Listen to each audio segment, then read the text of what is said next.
بسم الله الرحمن الرحيم السلام عليكم ورحمة الله وبركاته داوديال كسر دواد برنامج كجاركا إن كجهد دونا جوشي بيشة تناده أي بيش جولاي لما تكون يتدوي توقع دكتي مجالات الجروية عاصمة دمام الكبوتلان waxaan falaqayn doonaa gogoshaasi waxyaalaha ay daarnayd go'aamadii ka soo baxay sidii looga soo qayb galay iyo ugu dambeyntii baaqi degdeg ahaa ee ay soo saareen isimada beesha tanade iyo shirka loo balansan yahay ee ku baaqay odayaashu ee magaalada Gaalkacyo intaas oo dhan intaynaan ka hadlin waxaan jeclahay inaan si kooban uga hadlo taariikhda Puntland tan iyo burburkii dawladda dhexe ee Soomaaliya sida la wada ogyahay bilowgii sanadkii 1991 dalka iyo deegaanada Soomaaliya waxaa ka dhacay isbeddello fara badan oo dhib iyo dheef labadaba lahaa waxaase ugu darnaa waxyaabihii laga dhaxlay burburkaasi nidaamka qabyaaladaysan ee qolo waliba ay caalami ciid gooniya samaysatay halkii markii hore aynu lahayn qaran leh calan iyo ciid qura haddaba meelihii ugu horeeyey ee nidaamka qabiilka ku dhisan oo saldhigtay ayaa waxaa ka mid ah Puntland oo la aasaasay sanadkii 1998 asaaskeeda oo ka dambeeyay heshiis bulsho oo dhex maray qabiiladii dhulkaas deganaa ee ku abtirsanayay jabhadihii kala ahaa SSDF, SNDU iyo USB. diinta islaamka xurmeeyo inaan diinta islaamka xurmeeyo dastuurka dalka Puntland iyo qawaaniintiisa dhowro dastuurka gobolada Puntland iyo qawaaniintiisa dhowro xilka la ii dhiibay daacadnimo u guto xilka la ii dhiibana daacadnimo u guto dalka iyo dadkiisana lillaahi ugu adeego dalka iyo dadkana lillaahi ugu adeego waayu wallaahi liyaakugu billaahi liyaakugu tallaahi sida la wada og yahay ayaa dhismaha Puntland oo duruuftii waqtigaas taagnayd ay keentay ayaa waxa asaasigeedii saldhig u ahaa wada noolaansho wax wada qabsi iyo siyaasad iyo difaac loo midaysan yahay taasna waxaa tusaale noogu filan markii horaantii sanadkii 1991 jabhaddii USC ay qabsatay magaalada Gaalkacyo ayna dadka ku leysay ayaa xoreynteedii si midaysan looga qayb galay iyadoo haddana bishii February ee sanadkii 1993 siyaasad midaysan lagu soo wada degay inkastoo ay siyaasadaasi saldhig u ahaayeen heshiiskii ay kala saxeexdeen saddexdii jabhadood ee kala ahaa SSDF oo uu saxiixay Allah naxariistay Cabdullaahi Yuusuf Axmed SNDU oo saxiixay Ali Ismaaciil Cabdigeer iyo jabhaddii USC oo saxiixay Maxamed Faarax Aydiid Allah naxariistay asaaskii Puntland markuu saldhigtay kadib muxuu xaalku noqday maamulkii la wada samaysay si cadaalad ah miyaa loo qaybsaday oo ay ku wada qanacsan beelihii wada dhistay maamulkaasi haday ahaan lahayd xilalka madaxweynaha baarlamaanka iyo golaha wasiiradaba waxaan shaki ku jirin oo laga dharagsan yahay in beelo aad iyo aad u badan oo Puntland ka tirsanay aysan helin cadaalad iyo sinaantii ay mudaayeen beelahaasi oo aan halkan ugu soo koobi karin waxaan jeclahay in si gaar ah aan u sheego beesha Tanada Daarood oo deegaan ahaan iyo dad ahaanba ku dheerarsan deegaanada Puntland sida Mudug, Nugaal iyo Bari iyo meelo kale oo badanba iyadoo waliba la wada og yahay in beeshu jiida hore ee difaaca Puntland ay qayb libaax ku leedahay haddaba maxaa gundhigu ah cabashada beesha Tanade markii lagu heshiiyey in maamul la wada dhisto ee maamulka Puntland uu caga dhigtay ma aysan dhicin in cadaalad iyo sinaan wax loo qaybsado haba ugu horeeyo golaha baarlamaanka oo ka kooban 66 xubnood 66 kaas xubnood oo matalaya dhammaan shacabka Puntland ayaa saddex qurihii beesha ka matasha sida aan sheegnayna beeshu deegaan ahaan iyo difaac ahaanba meel aad iyo aad u adag ayay kaga jirtaa Puntland haddaba taasi waa dareemi kartaa qof waliba in halkaasi aysan cadaalad iyo wax wada lahaansho aysan ka jirin laga soo bilaabo asaaska Puntland ee 1998 ilaa waqtigan aanu joognay 2017 waxay beeshu si kora iyo si hoosaba u dalbanaysay in lagu noqdo oo wax laga bedelo habka awood qaybsiga beelaha Puntland wada dhistay waxaase mar walba laga horkeenaya caqabado iyo turantirooyin xuquuqdooda lagu duudsanayo oo ay ugu horeyso in dastuurka Puntland qodobka 6aad faqradiisa labaad ay soo galeen in wax laga bedelo tirada golaha wakiilada ee 66 xubnood ah tan iyo inta tirakob rasmi ah laga sameeyo oo goorma la sameeyaa muddo ku dhow 20 sanadood ayaysan taasi suurto gelin haddana inay suurto galayso ilaah baa garanaya sida aan kor ku xusnay cabashada beesha ma aha wax maanta iyo shalay bilowday oo waa mid la soo bilaabantay asaaska Puntland taasoo hadba heer soo maraysay waxaana la isweydiin karaa haddiiba beesha cabashadooda ay mid xaq ku dhisan tahay maxaa sababay in muddo intaa la eg xaqooda ay soo dhacsan waayaan? runtu sababtu noocay doonta ha noqotee waa su-aal meesha ku jirta oo looga fadhiyo siyaasiyiinta iyo haldoorka beeshu inay jawaabka u helaan. siyaasiyiinta iyo haldoorka beesha ayaan waxaan jeclahay inaan si gaar ah isu dul taago. waa kuwa ku matala magaca beesha maamulka Puntland laga soo bilaabo asaaskiisii ilaa maantadan la joogo. waxa ay qayb aad iyo aad u liidata iyo cadquureedba ku lahaayeen sadbursiga iyo dulmiga ku dhacay beesha, iyagoo danahooda gaarka ah u jallaafaynayay una xabaalduugaya cabasho kasta oo beesha kasoo yeedha. inkastoo nasiib darro markii dambe iyaga ruuxooga qaar ka mid ah amase aan odhan karno kuwoodii ugu waaweynaa oo uu ka mid yahay mudane cali ismaaciil cabdigiir oo ahaa guddoomiyihii jabhaddii SNDU ee wax ka aasaasay Puntland, sidoo kalena saxiixay heshiiska lagu soo degay magaalada Gaalkacyo. goormay ku dhacday waa kal hore markuu isu soo sharaxay xubinnimada aqalka sare ee baarlamaanka federaalka ee Soomaaliya. ayuu wuxuu aad iyo aad uga cabanaya xaqdarrada ku dhacday iyo eexda iyo waxa meesha ka jira. run ahaan marka loo sheego anigoo odayaasha isku tilmaamayay inay muctarim ka yihiin Puntland, asaasayaasha Puntland ka tirsan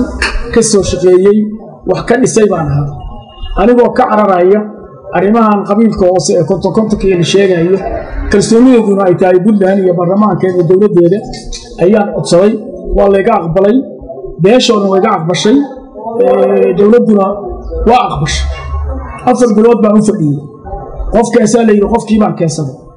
waana la ka qaaday sifiyadii, diyaar bay noo ahayd. maalintii ugu dambaysay baa madaxweynaha Puntland in dhalinyaro ay saaxiib yihiin, abtina uu yahay, Maraykan uga yeeray, waa uu keenay. warka aan hayo amar uu bixiyey way ku shaqeeyeen dadka madaxtooyada jooga iyo dadka baarlamaanka madaxda u ah. waxaan kaloo jeclahay inaan wax yar ka idhaahdo taariikh kooban oo aan la iloobi karin oo halkii beeshu ay ka sugaysay sinaan, garsoor iyo cadaalad ay ka hesho Puntland, intaa beddelkeeda beeshu ay la kulantay oo maamulka Puntland ay kala kulantay tacadiyo dagaal iyo barakicis beesha lagu sameeyey. waxaana tusaale noogu filan dagaalkii xaafadda garsoor ee magaalada Gaalkacyo ee bilowgii bishii Sebtembar ee sanadkii 2011. waa xilli madaxeedkii madaxweyne Cabdiraxmaan Faroole iyo wasiirkiisa amniga ee waqtigaasi Ciise Khaliif Mudan, kuwaasoo xasuuq aysan marnaba beeshu iloobi doonin ka geystay xaafadda garsoor. balse beesha tanade ama leelkase oo caan ku ah daris wanaagga iyo sabakatalinta ayaa tanaasul la timid oo dhibkii loo geystay iyadoo aysan jirin cid ka xaalmarisay, ka doorbiday nabadda iyo wadajirka Puntland. kiiskaasna si ku meel gaara u laabtay. ay isaga carareen guryahooda ayagoona maciin biday deegaanada ka nabdoon goobaha lagu dagaalamayo. haddaba daawadayaal, samir kasta waxa uu leeyahay dhammaad. markii beeshu ay muddo intaa la eg kor iyo hoosba ay uga hadlaysay cabashadoodana ay muujinaysay, ayaa waxay go'aansatay in fagaaro cad ay gogosheeda soo dhigato. taasna waxay ahayd bilowga bishii Juulaay ee sanadkan 2017. gogoshaasi garnaqsi ayay beeshu waxay ka fidisay magaalada Garowe ee caasimadda Puntland, waxayna ku casuuntay dhammaan isimada waxgaradka iyo maamulka Puntland. wejiga hore ee gogosha ayaa waxaa soo ajiibay isimo aad u yar oo ah rag aad iyo aad u sharaf badan, waxaase uu ku soo dhammaaday wejigaasi wax natiijo la'aana oo xaal mastuur oo kale ah, iyo in aan xukuumadda looga maarmin wixii talo iyo tusaale ay arrintaasi ku saabsan. intaas kadib ayaa madaxweynaha Puntland mudane Cabdiweli Maxamed Cali Gaas wuxuu soo saaray war qoraal ah oo uu kaga codsanayo dhammaan isimada Puntland inay usoo diyaar garoobaan soona ajiibaan gogosha ay beeshu dhigtay ee magaalada Garowe wejigiisa labaad oo loo asteeyay 25 bisha Juulaay 2017. gogashan ay beeshu iminka dhigtay ayaa waxa ka horeeyay dalab ay beeshu gacanta ka gelisay madaxweynaha waqtigan ee Puntland mudane Gaas, kaasoo madaxweynuhu markuu garawsaday arkana in dalabka beeshu yahay mid xaq ah, waxa uu si rasmi ah u dalbaday in baarlamaanka la furo oo dastuurka la furo laguna kordhiyo sidii loo xalin lahaa cabashada beesha. hase yeeshee dalabkaasi madaxweynaha ayaa ku soo idlaaday fashil iyo wax kama jiraan kadib markii xubnaha baarlamaanku diideen iyagoo sabab ka dhiganaya isla xujadii soo jireenka ahayd in baarlamaanka in dastuurka Puntland qodobkiisa 6 uusan ogolayn in la bedelo tirada 66 xubnood ah tan iyo inta tirakoob rasmi laga sameynayo. waxaan halkan ku xusi karnaa raggii ugu cod dheeraa ee arrintaasi diidanaa ayaa waxaa ka mid ahaa xildhibaan Saciid Cabdi Samatar Surcad. waxaa kaloo iyana tuhun iyo shaki dhalin karta ka maqnaanshaha ay shirka wajigiisii hore iyo kii gabagabadaba ay ka maqnaayeen saddexda isin ee ugu mug iyo miisaan weyn Puntland waa Islaan Ciise, Islaan Maxamed, Islaan Bashiir, Islaan Cabdille iyo Boqor Burhaan Boqor Muuse. si kastaba ha ahaatee beesha gogosha ay dhigtay ma ahayn mid ujeedadoodu ay ahayd shakhsiyaad gaar ah inay ku casunto ama dad gooniya ay meesha yimaadaan ee waxay ahayd mid guud ahaan ay u soo bandhigaysay Puntland iyo Soomaaliya oo dhan. inay ahayd arrinteedu garnaqsi sidii abwaankii Cabdullaahi Dhoodaan markuu lahaa oo kale garnaqsaday guddoonkiina waa nin iyo gaarkiisa guurtida markii loo wacay taladii loo guulay cid gunga dhaxaajada kolkii goobta laga waayay waxay gocatay oo eersato gabagabo u diiday waa masaartu xididkay gashiyo meeriskaas dhamaystirkiisa idinka ayaa idin daayay. muxuu noqday gunaanadkii iyo go'aankii gogashii beeshu ay dhigtay Garoowe muxuu kusoo gabagaboobay iyadoo kooban haddaan meesha ugu dambaysa ka soo qabanno ismadii sharafta lahaa ee halkaas ka soo qayb galay doodeer kadib waxay sheegeen inay ku talinayaan in 4 xildhibaan loogu daro beesha tanade baarlamaanka Puntland. inkastoo qaarkood ba ay qabeen inaan loo baahnayn ismo in wax la weydiiyo ee ay ahayd in madaxda Puntland waa madaxweynaha iyo ku-xigeenkiisa ay iyagu go'aan qaataan oo beeshu tirada 15 xubnood ay codsatay ay ugu daraan baarlamaanka. waa qolada dawladda madaxweynaha ku-xigeenka warnimo iyo meesha idinka dalka idinka u madaxa Puntland idinka u madaxa madaxweynaha ku-xigeenkii baa tii annagu raacid baanu nahay ku-xigeen iyo odayaal haddii nimanka waxa loo kordhin karayo ilaa anaga hadhuu midhaan noo dhiibinayay loo kordhiyaan ugu leedahay. tala soo jeedintii ismada lagama hoos qaadin balse odayaashii beesha leelkase waxaa dhegta loogu sheegay inaysan waqtiga iska qaadin oo baarlamaan la furaya uusan jirin cabashadooduna halka aysan dhaafaynin. waxaana halkaasi si cad loo wada arkay in rag dhowr iyo 20 sano ku dhawaad kaliyood caana qurqurinayay aysan hadda diyaar u ahayn in lala wadaago iyadoo la kala cir iyo cantuuga weyn yahayba. waxaan kaloo halkan rabaa inaan ku xuso doorkii siyaasiyiinta Maxamuud Saleebaan ay ku lahaayeen arrintan. waxaa arrintaasi door aad iyo aad weyn ku lahaa siyaasiyiinta Maxamuud Saleebaan oo gaf iyo gabadh dhaclayn iyagu meesha la yimid raggii ku caanbaxay eexda iyo aflagaadaduna ay afka abuurka keeneen iyagoo ku qaylinaya wax la wadaagaya ma jiraan wax walba anaga nama soo dhaafaan dastuur la furaya ma jiro baarlamaan la kordhiyaa waa xaaraan waa intercoob la sameeyaa. raggaasi waxaa calanka u siday oo hormuud u ahaa Mudane Faroole oo falkiisii hore ee garsoor iyo xasuuqi uu ka geystay isu qaba inuu xaalad dhalay ka yahay.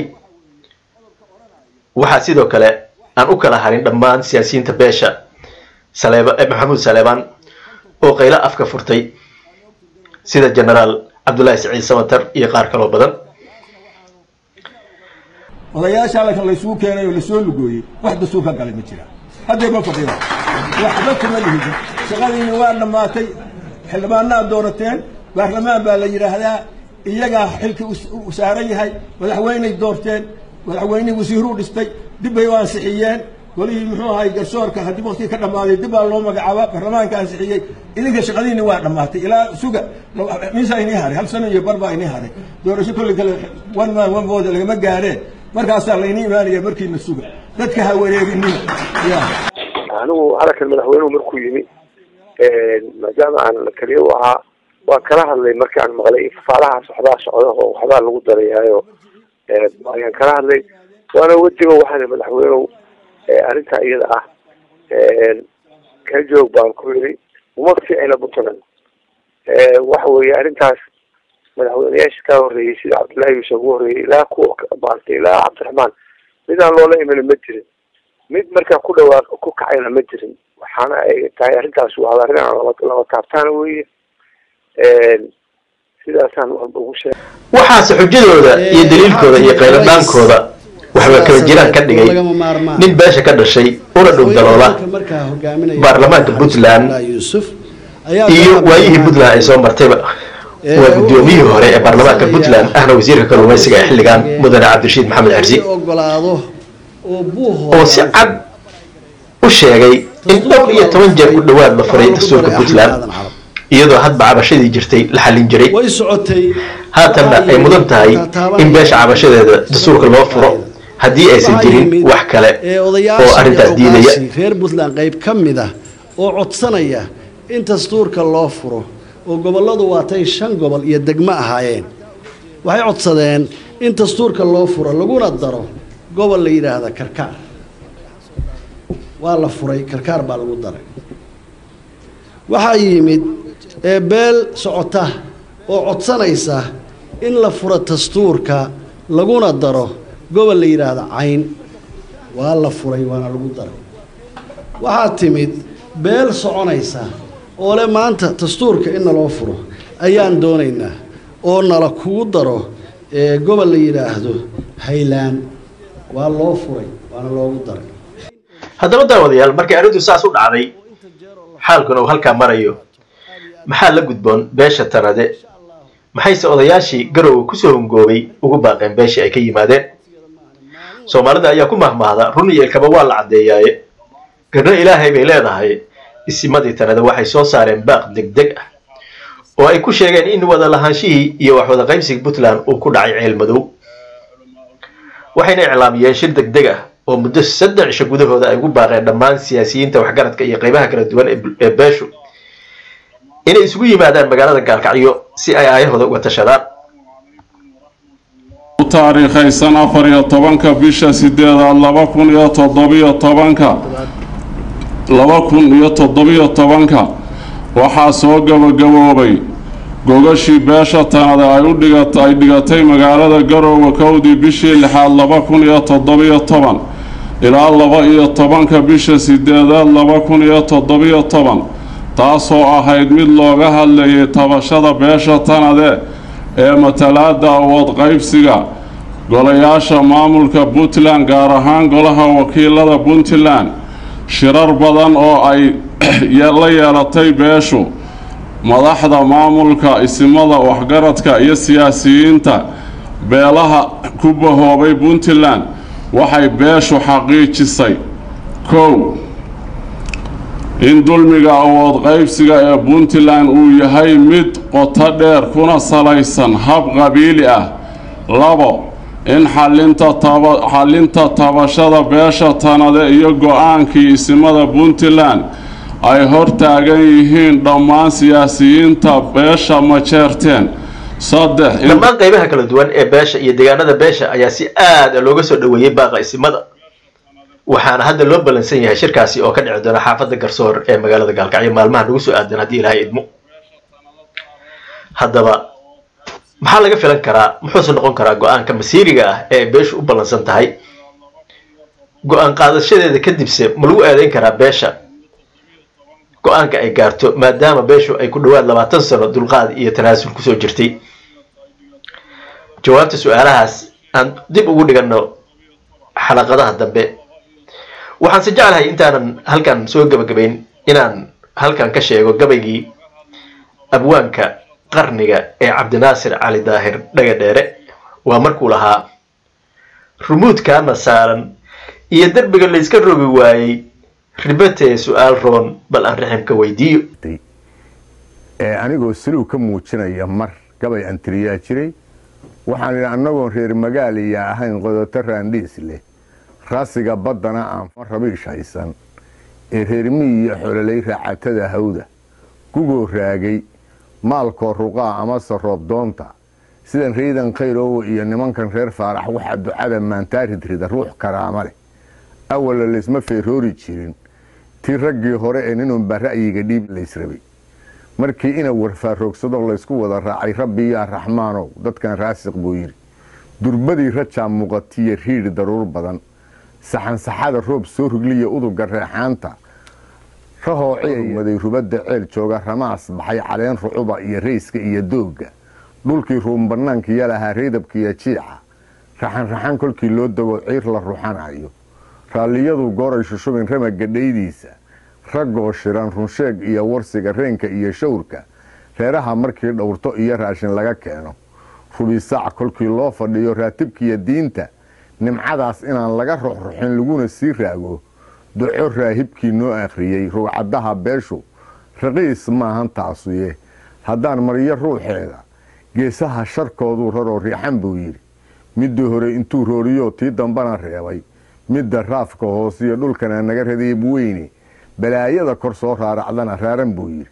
raqba waa raggeedee kuwaasu nooma raadgadine haddoon raasamaal lacaga iyo reero badan hayno ama aan rikoolada gallo roolka sare gaarray rabuudkaana saaran iyo derbiga layska rogi waayey ribatayo su'aal roon balaan rixinka weydiiyo